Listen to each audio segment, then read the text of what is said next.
இந்தியாவில் இந்த முறை நாடாளுமன்ற மக்களவை தேர்தல் 7 கட்டத்தில் நடக்குதுங்க. 6 கட்டம் முடிந்தாகிவிட்டது. கடைசி கட்டம் பாக்கி இருக்கிறது. ஜூன் 1ஆம் தேதி வாக்குப்பதிவு. ஒரு சில மாநிலங்கள்லாம் 7 கட்டத்திலையும் அங்கே வாக்குப்பதிவு நடைபெறுகிறது. அப்படி நாம் சொல்லணும் அப்படின்னா உத்தரப்பிரதேசம், மேற்கு வங்கம், பீகாரும் கூட. பீகாரில் கடைசி கட்ட தேர்தலுக்கான பிரச்சாரம் விறுவிறுப்பாக நடைபெற்று வந்து கொண்டிருக்கும் அந்த நேரத்தில் தான் ராகுல் காந்தியின் பிரச்சார மேடை சரிந்தது. என்ன நடந்ததுன்னு நான் சொல்கிறேன், பிறகு அந்த காட்சிகள் பார்க்கலாம். அதாவது ராகுல் காந்தி கூட யார் இருந்தாங்க, அந்த தொகுதியினுடைய வேட்பாளர் அப்படின்னு சொல்லி பார்க்கும்பொழுது லாலு பிரசாத் யாதவருடைய மகள் அங்கே வேட்பாளராக இருக்காங்க. மிசா பாரதி அவங்க பேர். முதல்ல 2 பேரும் கைகோர்த்து மேடையில் நடந்து வருகிறார்கள். மேடை அப்படியே சரிகிறது.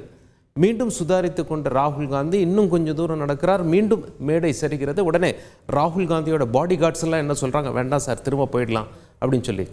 ராகுல் காந்தி என்ன சொல்கிறார், வேண்டாம் வேண்டாம், இங்கே இருக்கலாம் அப்படின்னு சொல்லிட்டு பிறகு மறுபடியும் மேடை சரியாக இருக்கிறதா என்று செக் செய்கிறார் 2 முறை. பிறகு சீட்டில் அமர்கிறார். அந்த காட்சிகளை பார்த்து விடுவோம்.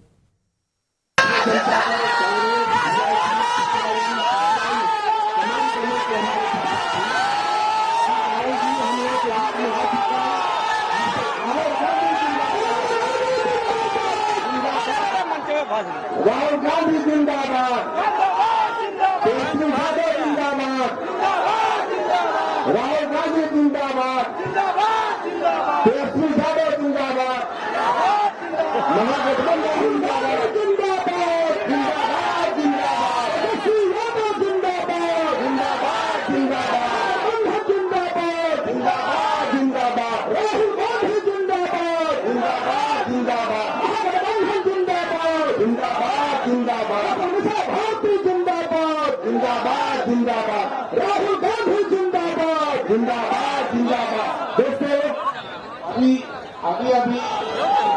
भारतीय कांग्रेस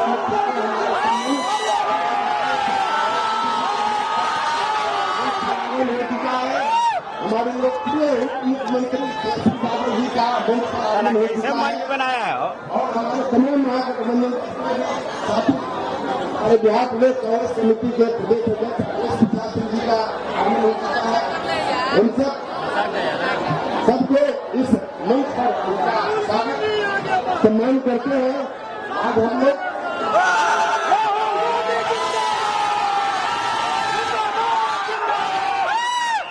कोई नहीं है चक्कर में, कोई नहीं है चक्कर में।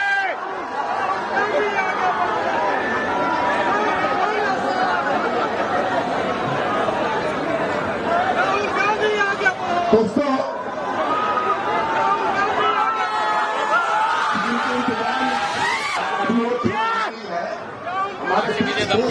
प्रधानमंत्री श्री राहुल गांधी जी का आगमन इस मंच पर हो चुका है।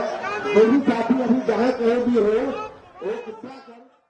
மேடை இருமுறை சரிந்த அந்த பரபரப்பான காட்சிகளை நீங்கள் பார்த்தீர்கள். சரி, ராகுல் காந்தி யாருக்காக வாக்கு கேட்க போனார் அப்படின்னு சொல்லி கேட்டீங்கன்னா அவங்க பெயர் மிசா பாரதி. லாலு பிரசாத் யாதவின் மூத்த மகள். லாலு பிரசாதுக்கும் ராப்ரி தேவி அவர்களுக்கும் 9 குழந்தைகள் என்பது குறிப்பிடத்தக்கது. 2 பேருமே பீகார் மாநிலத்தினுடைய முன்னாள் முதலமைச்சர்கள். சரி, மிசா பாரதிக்கும் தேர்தலுக்கும் எப்படி இருக்கு உறவு அப்படின்னு சொல்லி கேட்டீங்கன்னா சரியில்லை என்று தான் சொல்ல வேண்டும்.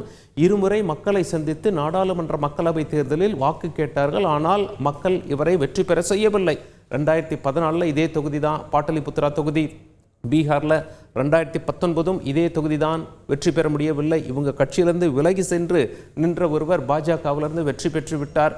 3வது முறையாக இதே தொகுதியில் மிசா பாரதி களம் காணுகிறார்.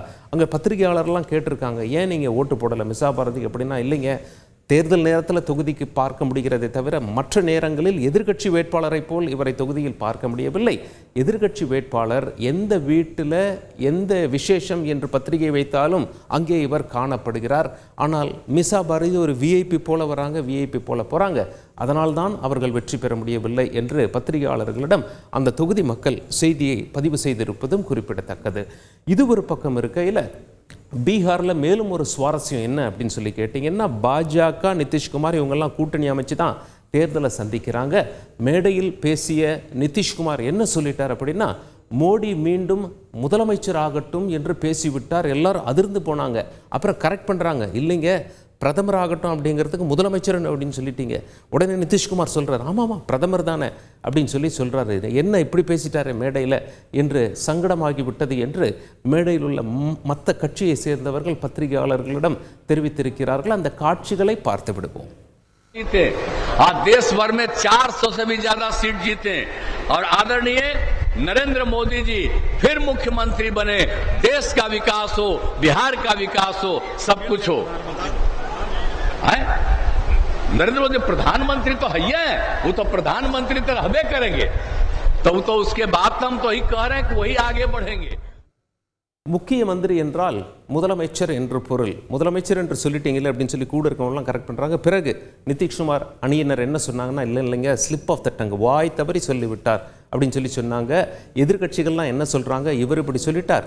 பாஜகவை சேர்ந்த சம்பித் பாத்ரா பாஜகவின் தேசிய தலைவர்களில் ஒருவர், அவரும் இதே போலத்தான் பேசிவிட்டார். என்ன பேசிவிட்டார்னா, ஒடிசாவில் பூரி ஜெகநாதர் கோவில் ரொம்ப ஃபேமஸான கோவில், சார்தம் யாத்திரையில் இந்துக்கள் செல்லும் கோவிலில் அதுவும் ஒன்று. ஜெகநாதர் மோடியினுடைய பக்தர் என்று பேசிவிட்டார். பெரிய அதிர்வலைகள் எதிர்ப்பெல்லாம் எழுந்தது. பிறகு இல்லைங்க வாய் தவறி பேசிட்டேன், மோடி அவர்கள் தான் ஜெகநாதருடைய பக்தர் அப்படின்னு சொல்லி அதை கரெக்ட் செய்தது குறிப்பிடத்தக்கதுன்னு சொல்லி எதிர்கட்சிகள் பிரச்சாரத்தில் சுட்டி காட்டி வருகிறார்கள்.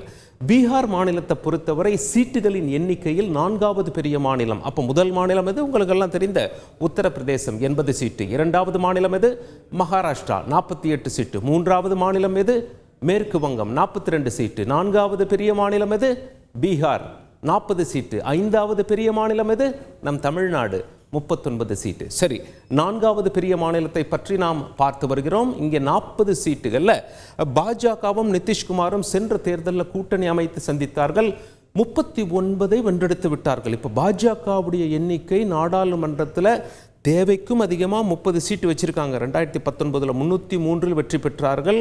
272 வெற்றி பெற்றாலே மத்தியில் ஆட்சி அமைக்க முடியும். வட இந்தியாவில் பெரும்பாலான இடத்துல பெரிய வெற்றி பெற்றிருக்காங்க. அப்படி ஒரு மாநிலம் தான் பீகார். அப்போது ஏற்கனவே பெற்ற வெற்றியை, அதாவது சுமார் 300 சீட்டை மீண்டும் பெற வேண்டுமாயின் பீகார் ஒரு மிக முக்கிய மாநிலமாக பாஜக பார்த்து வருகிறது. ஏற்கனவே 39 ஜெயித்து விட்டார்கள். 40 இங்கே இருக்க ஒவ்வொரு சீட்டும் பாஜகவுக்கு மிக முக்கியம். அதே போல இந்தியா கூட்டணியில் இங்கே உள்ள சீட்டை குறிவைத்திருக்கிறார்கள். இவர்கள் வெற்றி பெறும் ஒவ்வொரு சீட்டும் இவர்களுக்கு கூடுதல் லாபம், பாஜகவிற்கு இழப்பு. ஆதலால் பீகாரில் கடுமையான போட்டி நிலவுகிறது. சரி, நிதிஷ்குமார் பாஜகவோட கூட்டணி வச்சிருக்கார். அவர் பல்டி குமார் என்று அழைக்கிறார்கள். அந்த ஊரில் பல்ட்டு குமார் என்று அழைப்பார்கள். பல்ட்டுன்னா பல்டி. ஏன் பல்டி அடிக்கிறார் இந்த கட்சிக்கு அந்த கட்சிக்கு அப்படின்னு சொல்லி பார்க்கும் பொழுது 2 காரணங்கள். ஒன்று, லாலு பிரசாத் யாதவோட கூட்டணி வைக்கிறாரு, அப்படியே அவருக்கு எதிராக நிற்கிற பாஜகவோட கூட்டணி வைக்கிறாரு, தாவி கூட்டணி வைக்கிறார்.